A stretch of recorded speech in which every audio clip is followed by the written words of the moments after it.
Começa mais uma edição do JR 15 Minutos, o podcast da Record TV que aprofunda as notícias que mais mexem com a nossa vida. Morar fora do país de origem é o sonho de muitas pessoas. De acordo com um levantamento realizado pelo Ministério das Relações Exteriores, nos últimos 10 anos, o número de brasileiros vivendo fora do país aumentou mais de 4 milhões de expatriados. Por que muitos brasileiros decidiram mudar para outro país? Quais são as maneiras de morar legalmente no exterior? E que cuidados são necessários para uma mudança segura? No 15 Minutos de hoje, vamos conversar sobre o aumento da procura por cidadania estrangeira com Diana Quintas. Ela é sócia da Fragomen, no Brasil, empresa especializada em imigração. Bem-vinda ao nosso podcast, Diana. Obrigada, Celso. É um prazer estar com você. E quem nos acompanha nessa entrevista é a correspondente da Record TV na Europa, Ana Paula Gomes. Ana Paula, o número de brasileiros vivendo aí em Portugal vem crescendo nos últimos anos, não é mesmo? Celso, bom falar com você. Diana, é um prazer. Obrigada aí pelo convite para participar desse podcast. Muita gente tem interesse por isso, né? Muitos brasileiros têm escolhido Portugal para viver. Facilidade também do idioma. Outro ponto também que chama muita atenção é o custo de vida em Portugal em relação a outros países aqui da Europa. Celso, só em 2021, aí, aproximadamente 250 mil brasileiros vivendo aqui, a maior comunidade estrangeira, 30% do total de estrangeiros que vivem aqui em Portugal são brasileiros. Esse número, claro, é muito maior, né? Não tem os ilegais, nem quem tem dupla nacionalidade. E essa expectativa é que esse número aumente ainda mais com as mudanças, né, na lei da imigração aprovadas aqui pelo Parlamento, anunciadas pelo presidente de Portugal, Marcelo Rebelo de Sousa. Essas novas mudanças no texto podem impactar positivamente, claro, a vida dos imigrantes aqui no país e também desburocratizar, flexibilizar esses procedimentos de pedidos de vistos e de autorização de residência, que ainda tem muita burocracia, né, Celso? Diana, segundo dados da Polícia Federal, em 2021, mais de 130 mil brasileiros deixaram nosso país. Quais são os principais motivos que aumentam esse índice de imigração? Bom, Celso, temos várias alternativas para explicar esse número. Os países, a Ana Paula comentou de Portugal, países da Europa como um todo, os Estados Unidos, a parte do norte do nosso mapa está passando por uma escassez de mão de obra especializada. Isso faz com que os brasileiros tenham uma oportunidade maior do ponto de vista de trabalho, mas não existe só o trabalho que é o motivador dessa mudança, né? Nós temos também questões de família, você comentou de cidadanias, então pessoas que são casados com estrangeiros ou que têm alguma cidadania de alguma pessoa da família, pais, ou tiveram filhos em outros países. Então, tanto por trabalho quanto família faz com que as pessoas busquem mais oportunidades no exterior. É claro que também a pandemia e a aceleração do que a gente chama de Anywhere Office, que é o trabalhar de qualquer lugar, flexibilizou muito as pessoas continuarem com seus trabalhos estáveis no Brasil, estando em um outro país, né? E até os países se atualizaram muito com isso. A gente tem hoje 29 países que em apenas 2 anos regulamentaram o visto que a gente chama de nômade digital, que é onde a pessoa está morando num país e trabalhando para o seu país de origem, trabalhando necessariamente para um outro país. Então, existem motivos aqui no Brasil, né, do ponto de vista econômico, político, a própria pandemia,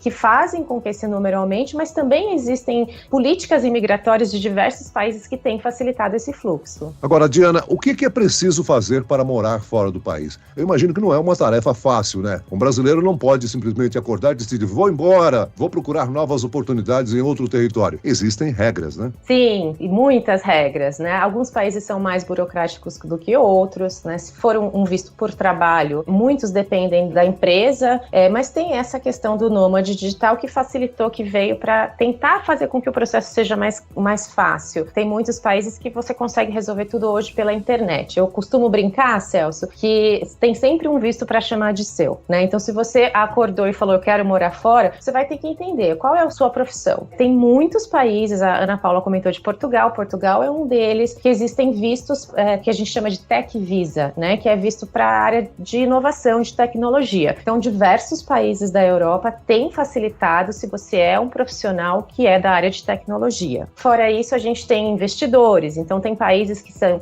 com um investimento maior ou menor, depende muito do país para onde você quer morar, mas também você pode ir através de um investimento, fazendo um investimento em algum país. Sempre vai ter uma regra regra imigratória que tem que ser a primeira a ser pensado. Se eu quero morar fora, qual é o tipo de visto que se aplica para mim, né? Então, qual é a minha árvore de família, se eu tenho alguma questão de cidadania que eu posso aplicar, ou qual é a minha área de atuação no Brasil, se eu sou de uma área de tecnologia, ou qual é o meu investimento que eu posso bancar para estar morando num outro país, e avaliar se nenhum desses te couber, ou couber no seu bolso, ou na sua história profissional, no seu histórico profissional ou de família, você ainda pode ser um nômade digital em 29 países. Diana, mas ainda tem muita gente que tenta entrar como turista e aí tem um caminho mais complicado para regularizar essa situação, né, Diana? Sim, sem dúvida, não é o melhor caminho. O ideal é que você já saia do país sabendo para onde você vai, com um embasamento legal para isso, né, que te dê toda a segurança. E não é só a segurança imigratória, mas também tem a segurança fiscal, segurança trabalhista, previdenciária, são vários aspectos que precisam ser pensados, né, para que essa mudança seja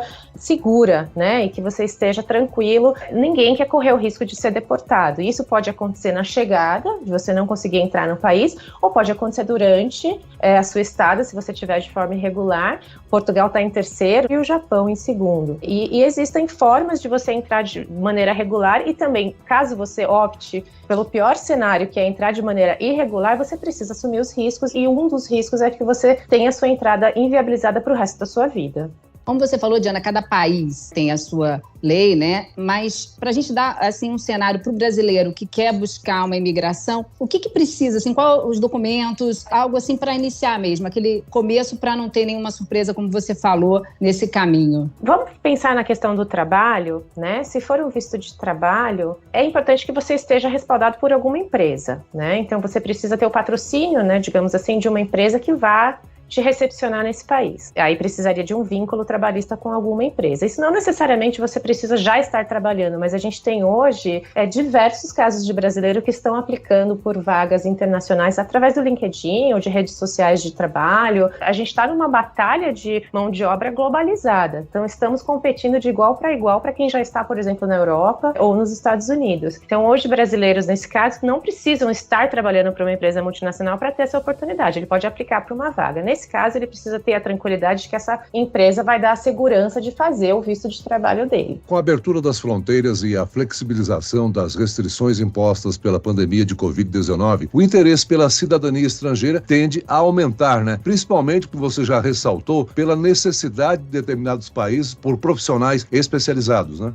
Sim, a gente vê o caso de muitos brasileiros indo morar na Itália hoje, né? Porque o processo aqui através do consulado italiano, ele costuma demorar muitos anos. Então, se a pessoa vai para a Itália e faz esse processo estando na Itália, ele é muito mais fácil, muito mais rápido, demora 3, 4 meses. Então, a gente tem hoje casos aí de brasileiros na Itália. Aqui na Fragomen, a gente tem um aumento de 200% na procura de brasileiros querendo a cidadania portuguesa. Então, o aumento é muito grande. Portugal já é um procedimento bem mais tranquilo comparado com o italiano. Então, basta você comprovar de fato a sua descendência, né, portuguesa, que você consegue o visto de uma maneira mais rápida. E temos outros países aí, o próprio Green Card, que é a cidadania para os Estados Unidos. O maior número de pessoas morando nos Estados Unidos não possuem o Green Card, que é essa cidadania americana. Eles vão por outras formas de imigração, como o próprio trabalho, mas também é muito buscado e pode ser tanto por trabalho como por família. Diana, você falou do home office, né, que é algo que vem acontecendo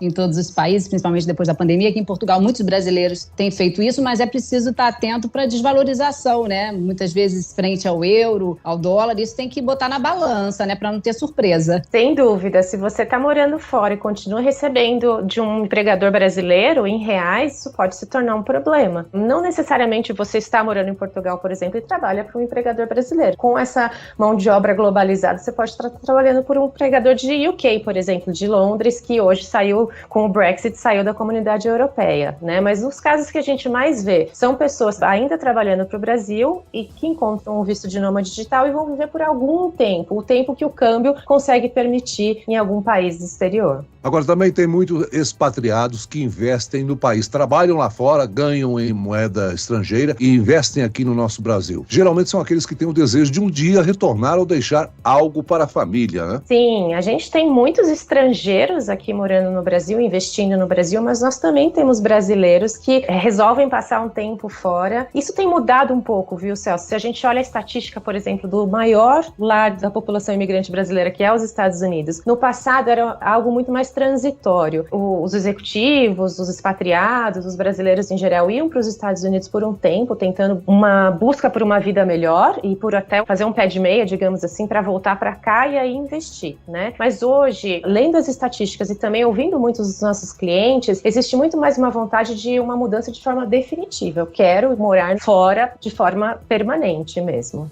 Agora, as pessoas que passaram a condição de não residentes no país, elas precisam declarar imposto de renda, né? Como é que fica a situação de quem deixou o país definitivamente? E também com relação a votar nas eleições, né? Se a intenção é de forma definitiva, é importante fazer a sua declaração de saída fiscal, para que os rendimentos pagos aqui no Brasil para você sejam tributados na alíquota menor, que é uma alíquota de não residente, e que você não seja tributado pelo rendimento que você passe a ganhar fora, né? Porque o Brasil, ele tributa em bases mundiais. Se você é um residente fiscal aqui, você recebendo do Brasil ou de qualquer outro país, sendo um residente fiscal aqui, você precisa passar tudo isso pela nossa tributação dos 27,5%. Então, quando o brasileiro sai, é bem importante que ele faça essa comunicação de saída e depois a declaração de saída, é para que ele seja tributado numa alíquota diferenciada, uma alíquota menor, e que ele não seja tributado sobre os rendimentos de fora. Diana, a gente sabe que Portugal incentiva muito a imigração, é um país com uma população também envelhecida, precisa de mão de obra. E como é que você vê essa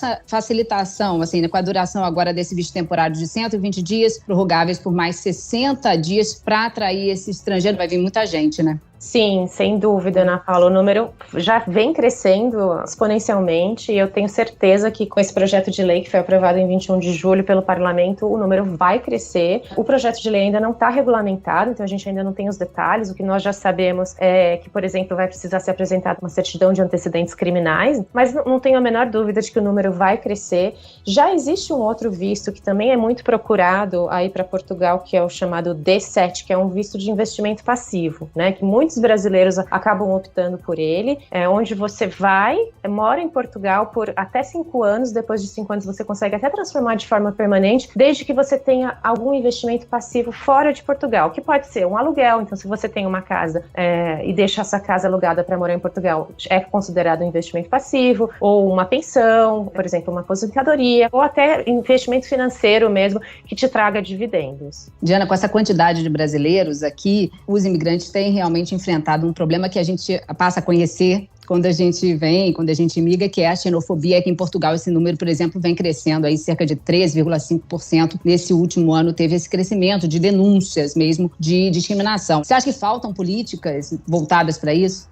Existe uma impunidade muito grande, né? A xenofobia, ela é crime, mas ainda existe muita impunidade, né? Quantos sofreram e não denunciaram, né? E o que foi feito com essas pessoas que foram denunciadas? Isso é algo que a gente vai precisar trabalhar, ter uma política imigratória que tenha uma conscientização. Não basta você ter uma política imigratória de abertura, mas você precisa ter uma desmistificação no país com relação a esses imigrantes. Os estrangeiros que estão aqui sofrem também com essa xenofobia, né? Principalmente algumas nacionalidades específicas. E por quê? Porque fica aquela sensação de que veio roubar os nossos empregos, nós já estamos numa recessão, nós já estamos numa crise econômica e ainda vem estrangeiro para roubar o nosso emprego. Então isso precisa ser melhor conscientizado e desmistificado. Nós já citamos aí o grande número de brasileiros morando no exterior, né? Muitos deles de maneira legal e muita gente em situação irregular.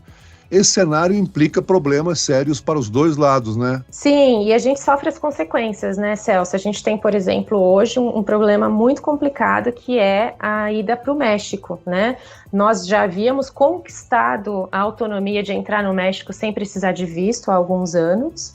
E nós demos vários passos para trás, né, com um número maior de pessoas tentando entrar ilegalmente nos Estados Unidos através do México. Em março desse ano foi colocado um visto eletrônico, que em tese era algo rápido, né? Então a gente voltou para trás e passou a ser exigido um visto, mas ele ainda era um visto eletrônico, então conseguia ser de forma rápida, mas agora em agosto foi de fato cancelado o visto eletrônico e você precisa passar pelo consulado do México de forma física mesmo, presencial, para que você obtenha o visto e possa entrar no México.